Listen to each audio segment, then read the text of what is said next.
Eis-me aqui na presença, apesar do que tens feito em mim. Te busquei, te encontrei, só pra ouvir tua doce voz, Jesus. Santo, justo, sempre és fiel. Salva, cura, redime o meu ser. Eu te adorarei por quem tu és. Eu te adorarei por quem tu és. Eu te adorarei por quem tu és, Jesus.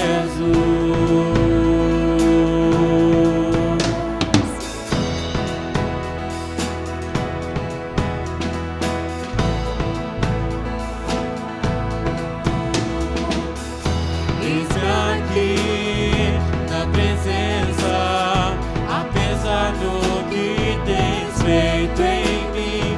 Te busquei, te encontrei, só pra ouvir tua doce voz, Jesus. Santo, justo, sempre és fiel. Salva, cura, redime o meu ser. Eu te adorarei por quem tu és. Eu te adorarei por quem tu és.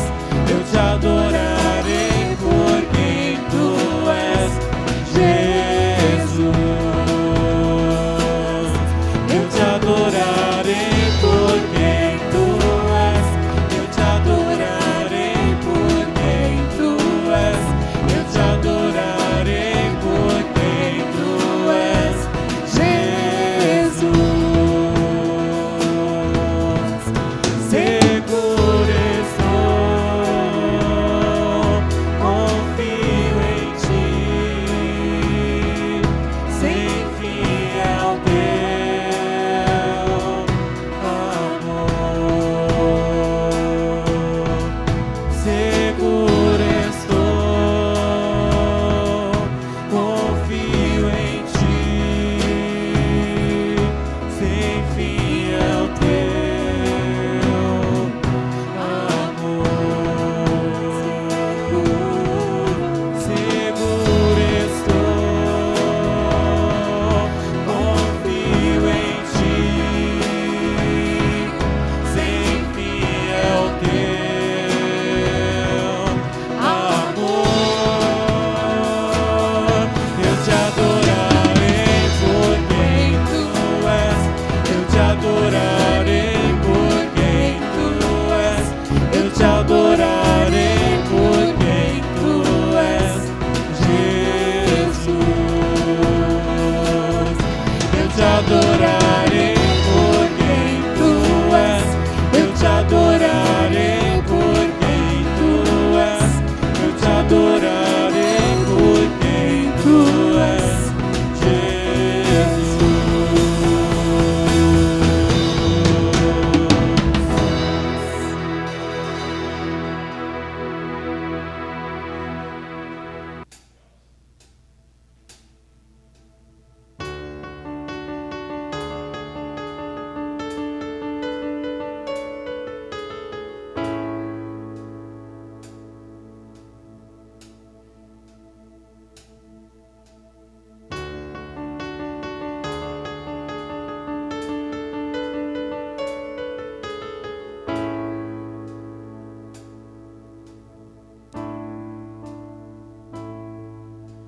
Sujo e perdido eu estava, o teu amor curou a minha dor. Hoje sou teu filho amado, justificado e livre em ti, Senhor. Meu Salvador, serei pra sempre teu. meu libertador, serei para sempre teu, limpo e resgatado, meu coração se abriu pra tua cruz. Não vivo mais pra mim mesmo, sou livre pra viver por ti, Jesus, meu Salvador, serei pra sempre teu, meu libertador, serei pra sempre teu, meu Salvador, serei pra sempre teu, meu libertador, serei pra sempre teu, meu Salvador, serei pra sempre teu, meu libertador, serei pra sempre teu, eu te amarei de todo o coração, eu te adorarei, levanto minhas mãos, tudo entregarei, o sacrifício vivo, és o meu prazer, razão do meu viver, eu te amarei de todo o coração, eu te adorarei, levanto minhas mãos, tudo entregarei, o sacrifício vivo, és o meu prazer, razão do meu viver,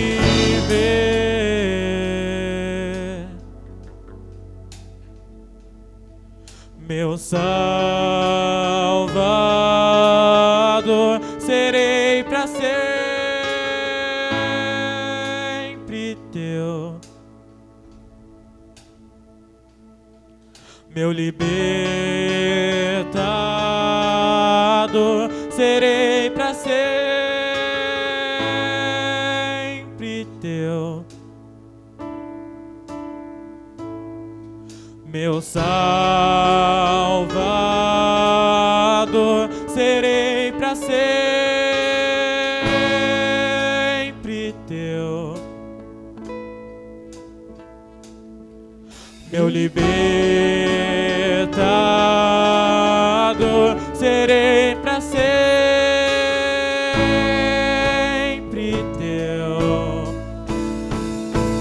eu te amarei de todo o coração, eu te adorarei, levanto minhas mãos, tudo entregarei, o sacrifício vivo, és o meu prazer, razão do meu viver, eu te amarei de todo o coração, eu te adorarei, levanto minhas mãos, tudo entregarei, o sacrifício vivo, és o meu prazer, razão do meu viver,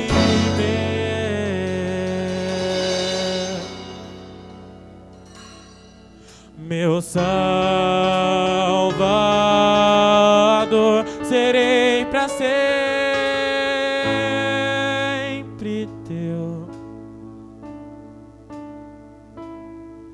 meu libertador,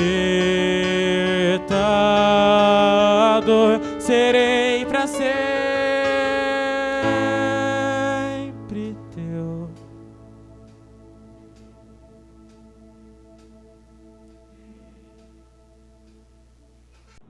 Uma boa noite a todos, que essa graça maravilhosa do Senhor Jesus, esse presente, nós agradecemos, a Deus por mais uma vez nos conceder o privilégio de cultuarmos em família neste domingo, último domingo de maio, que aliás vai ser o término das nossas reflexões e, na verdade, o término da nossa série de mensagens sobre famílias transformadas, quando a Bíblia se torna o guia da família.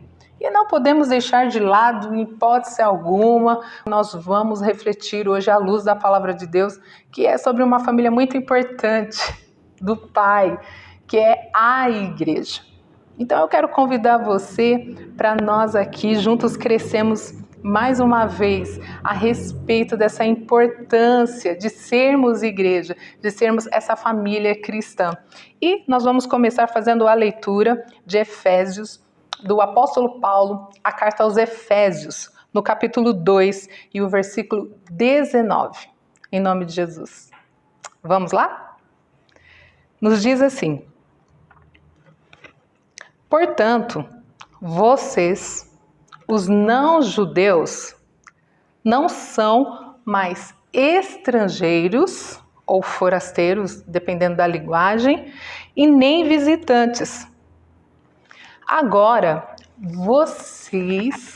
nós, somos cidadãos que pertencem ao povo de Deus e são membros da família dele. Olha aí, uma das questões aqui que Paulo deixa bem claro nesse versículo é que agora nós pertencemos ao povo de Deus.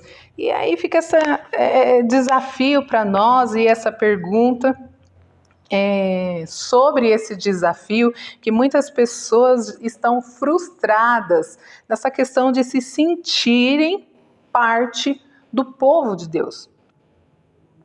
Ou melhor, da família de Deus. Então, quantos de nós vimos, ouvimos, ou talvez em algum momento também já nos distanciamos da família de Deus ou da igreja exatamente porque não nos sentimos pertencentes, sentimos como se as pessoas fossem estranhas e estrangeiras.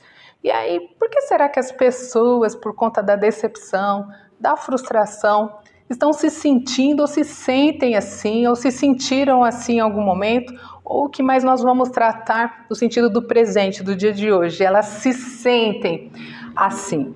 Então nós vamos continuar aprendendo, e um primeiro ponto de vista que nós vamos discorrer a respeito desse versículo é quando ele começa falando assim, vocês não são mais estrangeiros.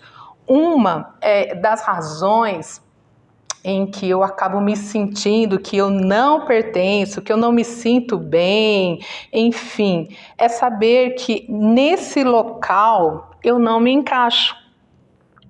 E aí a questão não é nós sermos tão ditadores ou fugirmos de um ponto de vista racional, que realmente não há um problema nós procurarmos uma comunidade da fé, sentirmos bem e principalmente buscarmos uma igreja que tenha princípios bíblicos. Não é um problema. O problema é quando isso vira para mim um foco em que cada momento eu me frustro e parece que eu não me encaixo em nenhum lugar. É complicado isso, né? E é porque ela não conseguiu se encontrar. E, na verdade, esse sentimento nos leva a uma história contada por Jesus. Na história do filho pródigo. Lembra dessa história? Mas há algo muito interessante que eu quero usar como um exemplo bíblico paralelo para que nós entendamos que é um dos sentimentos que houve no irmão do filho pródigo. E esse sentimento de frustração também estava dentro dele. Porque nós vamos começando a ressentir sentimentos e pensamentos que vão gerar em nossos comportamentos, que vão nos levar ao isolamento, que é sempre o que acontece. Na maioria das vezes, quando nós nos sentimos magoados, quando nós nos sentimos frustrados, é nos isolarmos. E foi o que realmente, dentro dos seus sentimentos, o irmão do filho pródigo fez. Ele se sentiu ali que aquele momento de alegria não era para ele. E aí a gente vai até dentro desses sentimentos que nós estamos vivendo hoje, de cada um por si, cada vez mais crescendo esse excentrismo, individualismo, o hedonismo. Então as pessoas estão se tornando cada vez mais centralizadas em si mesmo, e quando a gente vê o evangelho é totalmente o oposto disso, é frustração, é decepção. Mas é porque nós estamos olhando para o outro, e aí parece que nada se encaixa nas nossas vidas. Esse exemplo paralelo que eu falei do filho pródigo é que ele se sente injustiçado, magoado, decepcionado. Entra muito talvez naquilo, tanto eu fiz pela igreja, né? Tanto eu fiz por esse povo e agora não me reconhece. Ou talvez tenha uma fala também da palavra de Deus que nos lembra assim, olha, em relação a se preocupar com o outro, em relação ao relacionamento, que ele fala assim, para nós estarmos acima do nosso eu, do nosso individualismo, chore com os que choram, mas se alegre com os que se alegram. E aí também dentro desse sentimento de injustiçado, muitas vezes alguém que nós ajudamos ou alguém em que nós dedicamos o nosso tempo e essa pessoa vai viver um momento, uma realidade diferente, a gente começa a se sentir magoado, né? E parece assim, não, eu não me encaixo, porque essa pessoa é muito ingrata, porque talvez nós conseguimos ter muita empatia com quem sofre. E talvez a gente não consiga compreender a realidade que o outro está vivendo num ciclo diferente da vida dele, né? Um momento diferente da vida dele. E aí é onde nós também nos sentimos decepcionados. E foi o que aconteceu com o irmão do filho pródigo.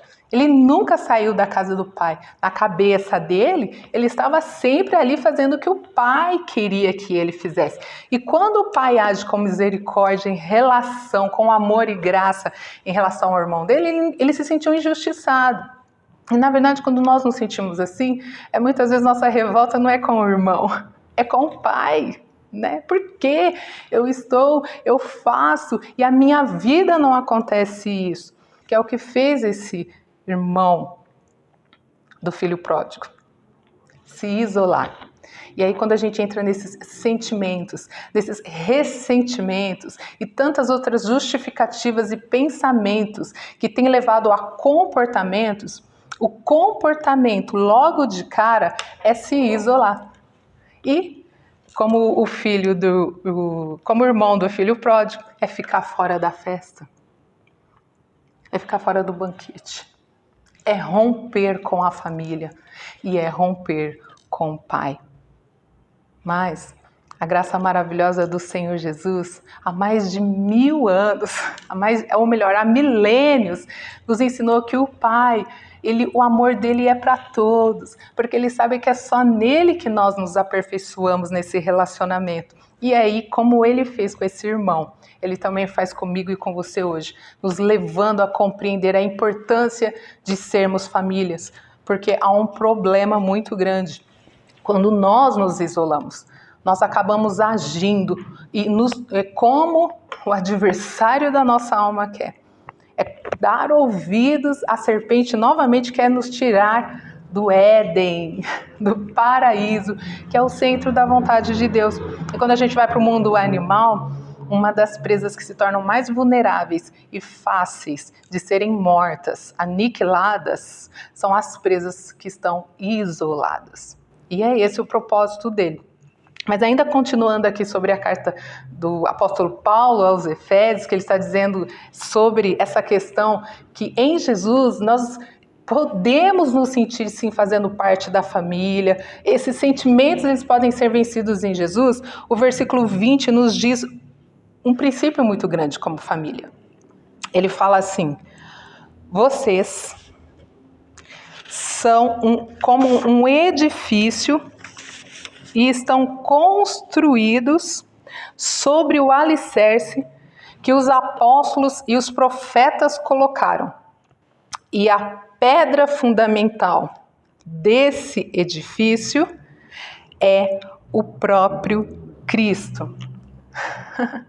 Como eu mencionei logo no início, muitas são as motivações, e eu creio que existem até outras que eu acabei aqui não mencionando, que faz com que muitas vezes nós não sentimos sendo parte dessa família de Cristo. Parece que nós não nos encaixamos nessa família. Mas Jesus nos ensina pela palavra dele que nós somos como um edifício.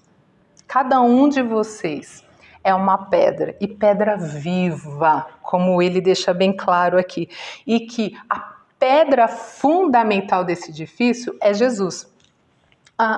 Antigamente, os edifícios eles eram construídos com essas petrificações muito fortes, mas sempre tinha um modelo de pedra em que as outras deveriam seguir esse modelo para que esse edifício fosse construído de forma alicerçada, firme. Por quê? Porque senão ele ia desmoronar. Mas qual era o padrão dessas pedras? A pedra fundamental do edifício. Então ela era como uma pedra que ficava logo no início dessa construção, mas lendo na palavra de Deus, a gente entende que essa pedra era a pedra que era o padrão e que as outras precisavam se assemelhar a essa pedra a fim de que esse edifício seja construído. E Paulo aqui, ele faz essa analogia que nós somos esse edifício. Cada um é uma pedra desse edifício, mas que a pedra de padrão para mim e para você é Cristo.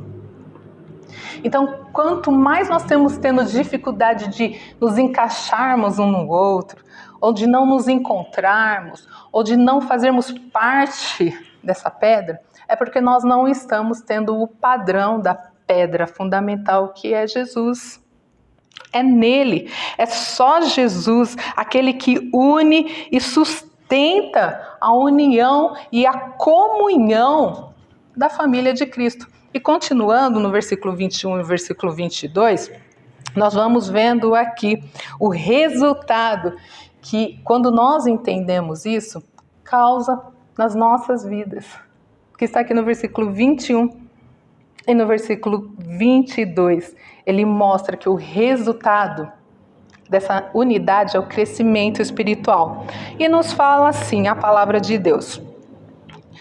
Como nós lemos: vocês são como edifício e estão construídos sobre o alicerce que os apóstolos e os profetas colocaram.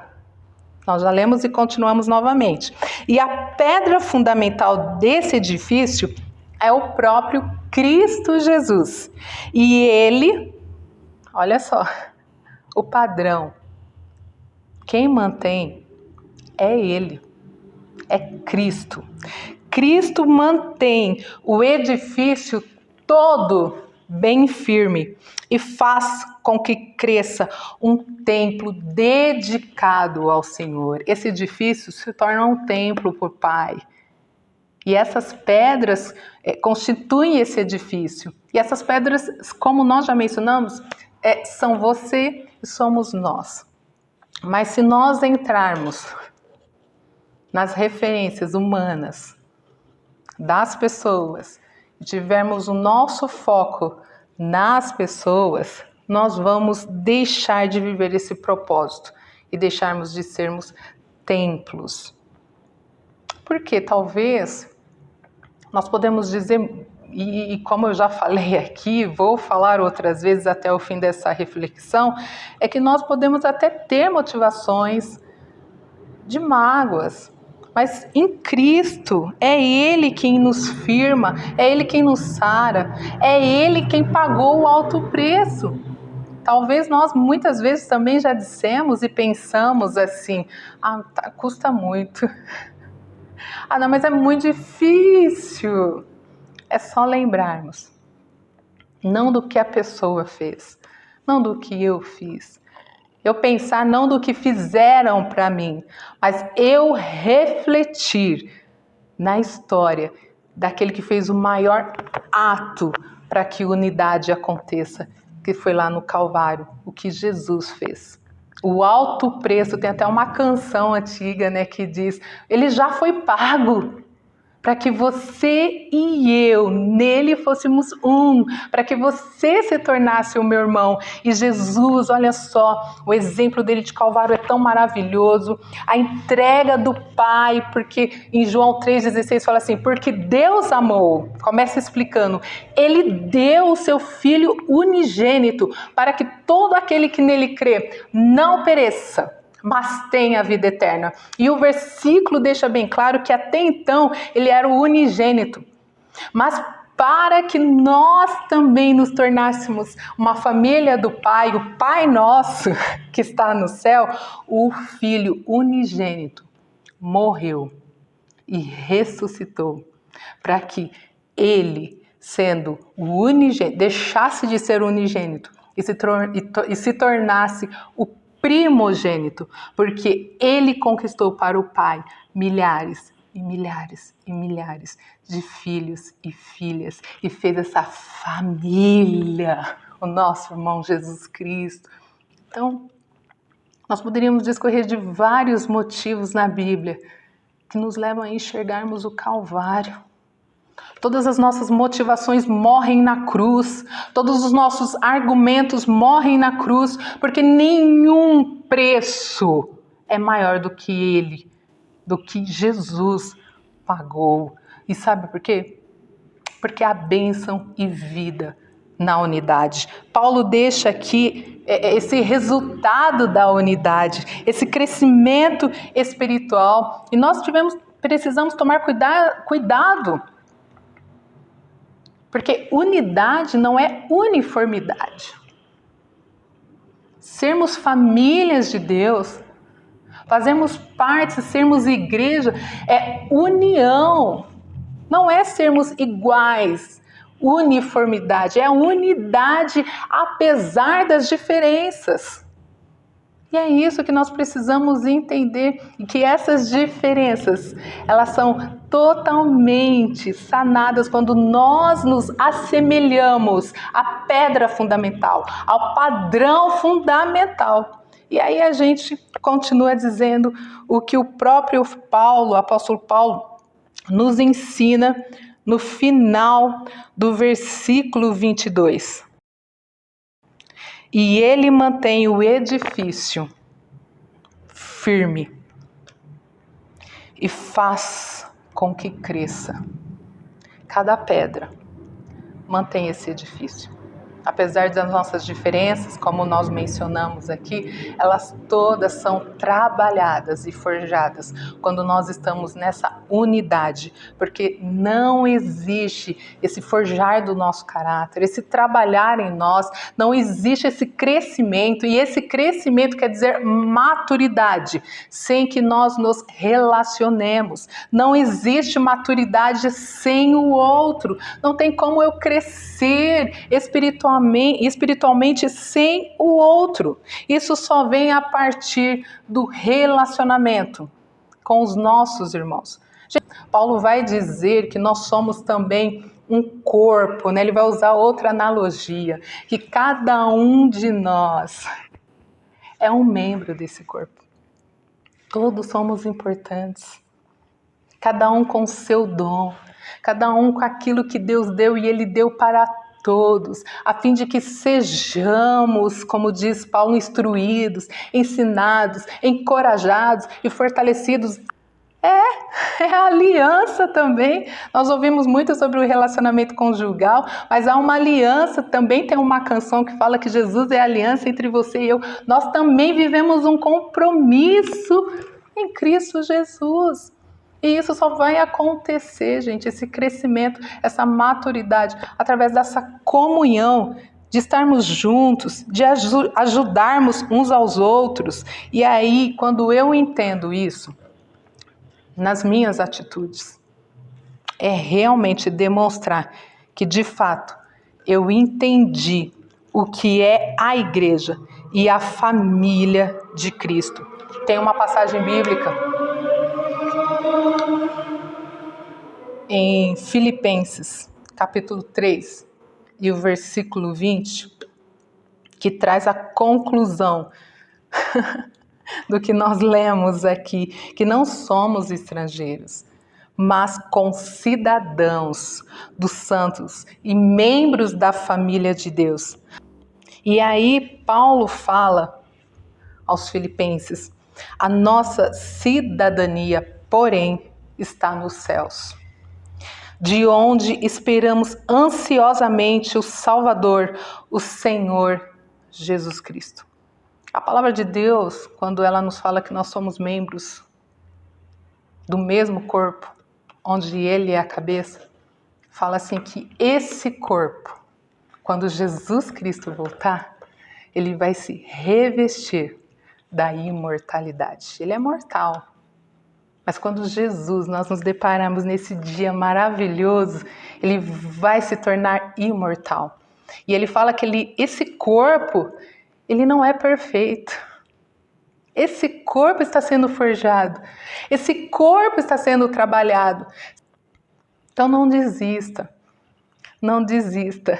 Porque nós vamos lidar nesse dia com uma família em Cristo Jesus. Nós estaremos no céu, mas lembre-se, Jesus está chamando você e a mim para nós estarmos juntos nesse caminho. Estamos juntos no caminho rumo à eternidade, onde não haverá mais choro, onde não haverá mais dor. E é por isso que a gente precisa manter firme essa esperança em Jesus, porque aí sim nós vamos entender que nós estamos aqui de passagem. E eu quero finalizar com um pensamento. É impossível pensar que podemos desfrutar de Cristo separados do corpo. Vou falar novamente. Esse pensamento desse pastor e escritor norte-americano. Lembrando que o cabeça é Cristo. E nós somos membros desse corpo. Um membro fora do corpo, ele não tem vida. E aí ele nos faz refletir à luz da palavra de Deus. É impossível pensar que podemos desfrutar de Cristo. E nós estamos vivendo em tempos que é só por Jesus. É sempre por Ele, sempre foi por Ele. E cada vez mais nós estamos sendo chamados a voltarmos, a nos apegarmos a Ele, descobrir a nossa pequenez, a nossa fragilidade, o quanto dependemos de Jesus. É só correndo para Jesus a nossa força. É só com Ele e por meio dEle. E aí o autor, ele diz bem claro que você e eu só podemos desfrutar de todas as benesses que Jesus tem para mim e para você se nós estivermos unidos ao corpo. Não dá para viver sem Jesus. E Ele, o Pai Nosso, nos ensinou que Ele é nosso e que devemos viver em união, em comunhão, como famílias, porque esse é um projeto de Deus, desde o princípio. E Deus não volta atrás daquilo que Ele mesmo criou, que Ele mesmo fez, porque Ele olhou e viu que era bom. Se Ele sabe que é bom, nós vamos nos render à vontade de Deus, porque é boa, perfeita e agradável. E é na comunhão, é nesses relacionamentos, sim, mas que o Senhor nos chama a vivermos cada vez mais e mais unidos em Jesus, porque é só nele, por causa dele, por ele e para ele, em nome de Jesus. Amém. Deus te abençoe e que você desfrute dessa graça maravilhosa. Não fique fora da festa. O Pai está te chamando para o banquete, para você sentar-se à mesa, juntamente com todos os filhos dele, os irmãos que nós somos em Cristo Jesus, em comunhão com a família que Deus nos deu pelo sangue de Jesus. Amém? Deus abençoe. E uma ótima semana Em nome de Jesus.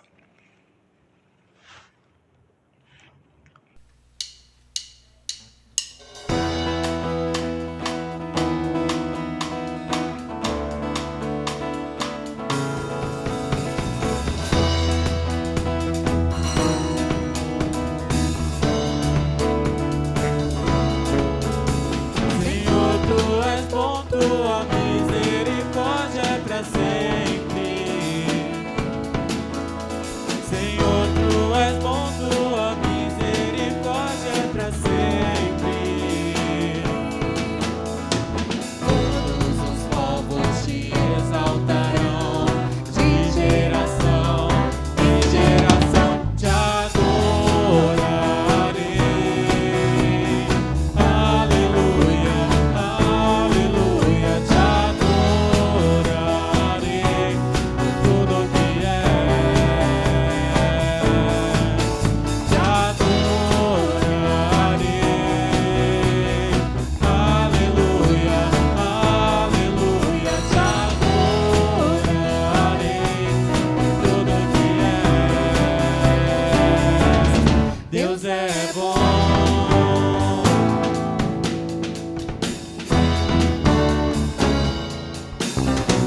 Senhor, tu és bom, tua misericórdia é pra sempre. Senhor, tu és bom, tua misericórdia é pra sempre. Todos os povos se exaltarão, de geração em geração te adorarei.